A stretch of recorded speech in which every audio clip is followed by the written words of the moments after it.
tidak melulu soal kesehatan. Ada uang, ada vaksin. Ada bisnis besar di balik sebaran vaksin di seluruh dunia, termasuk juga di Indonesia. Siapa pemain utama bisnis vaksin? Laris manis bisnis vaksin, saya ulas sebelengkap untuk Anda. Kita mulai terlebih dahulu dari nilai bisnis vaksin di pasar dunia. Kita lihat kebutuhan vaksin yang disebut bisa mencegah ataupun menjadi imunitas dalam tubuh setiap anak yang baru lahir hingga dia dewasa.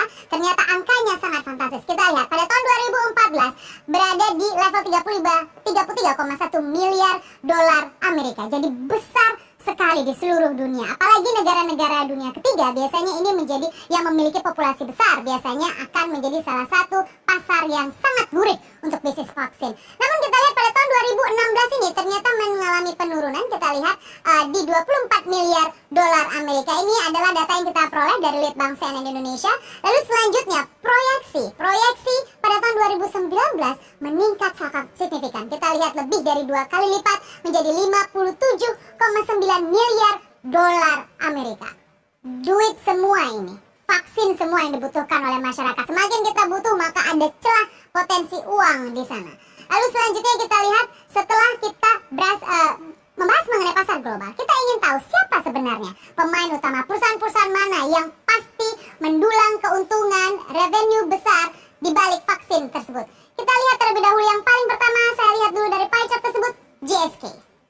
GSK sendiri memang kita lihat, oke, saya lihat dulu, ini adalah GlaxoSmithKline, ini merupakan perusahaan yang berasal dari Inggris. Kita lihat ini berasal dari Inggris dan perusahaan ini, tahukah Anda, data terakhir menunjukkan bahwa GSK menguasai 23% pasar vaksin di seluruh dunia. Dan ini berdasarkan data dari WHO yang terakhir. Mungkin Anda tidak begitu familiar dengan GlaxoSmithKline ataupun GSK atau GSK dalam bahasa Indonesia. Tapi tahukah Anda beberapa produk bisnis consumer healthcare GSK yang ada di Indonesia menjual produk-produk yang sangat dekat dengan keseharian kita sehari-hari. Panadol, Sensodyne, atau juga Scott Emotion. Itu merupakan beberapa produk yang diproduksi oleh GSK. Dan dia juga ternyata selain memproduksi produk-produk kesehatan, healthcare, ternyata mereka juga bermain di vaksin dan menjadi pemimpin pasar vaksin di seluruh dunia. Jadi berasal dari Eropa tepatnya. Lalu dari 23% dari GSK kita bergeser untuk ternyata adalah Sanofi. Sanofi berasal dari, kita lihat, Sanofi sendiri memimpin pasar dengan 17% menguasai pasar vaksin di Indonesia. Dan kita lihat bahwa Sanofi ini memang merupakan salah satu perusahaan juga yang masih berasal dari Eropa, Prancis kalau saya tidak salah untuk Sanofi. Ya, Sanofi sendiri berasal dari Eropa dan memimpin dengan 17%. Dan kita lihat beberapa produknya memang kita lihat sangat dekat sesungguhnya dengan kehidupan kita sehari-hari seperti Vicin, kemudian Listerine, kemudian kita lihat bahwa ini merupakan produk-produk yang sangat sering biasa dikonsumsi.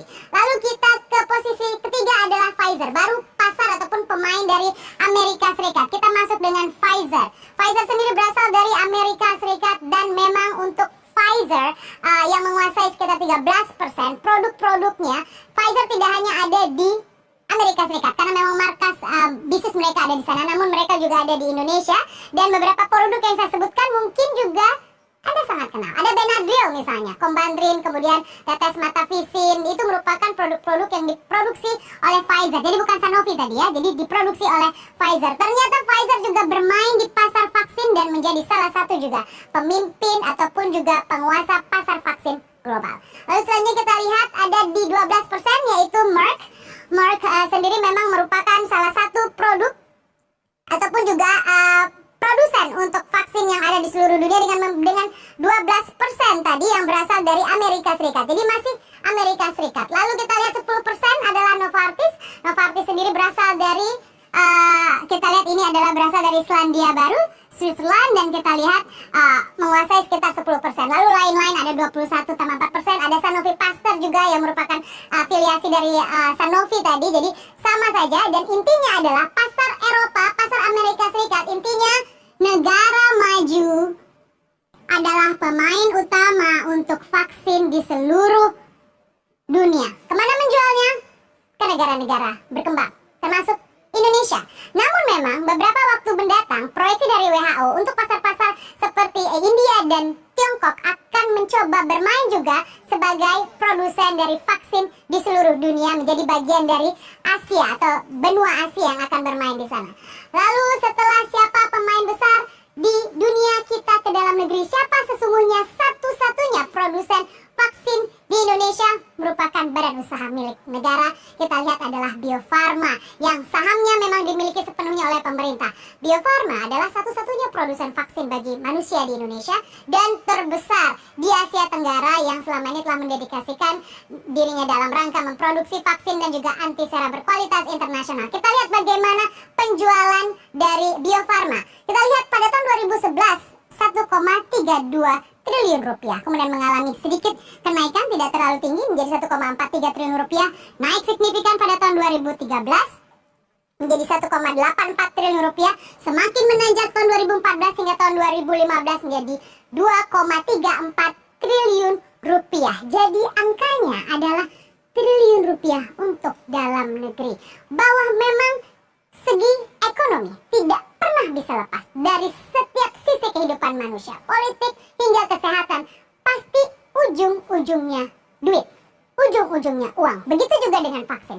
Ada potensi pendapatan di sana, ada potensi uang yang besar di samping kebutuhan manusia untuk hidup lebih baik.